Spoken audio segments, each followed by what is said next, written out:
বলছি আজকে তোমার ডিউটি নেই, আজকে তোমার ডিউটি নেই, আজকে দাদা ভাই তো স্কুলে যায়নি, ওই জন্য তোমার ডিউটি নেই আজকে।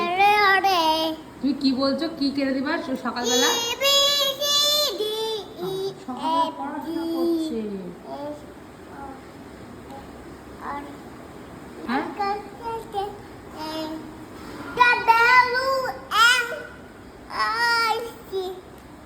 বাবা, সকালে পড়াশোনা করছো? শোনো, বলছি আজকে তো তোমার ডিউটি নেই, দাদা ভাই তো স্কুলে গেছে, আর স্কুলে যাবে না আজকে, এই জন্য তোমার ডিউটিও নেই। কি ওটা? কি করবে? বাবা, সকালে পড়াশোনা করছে।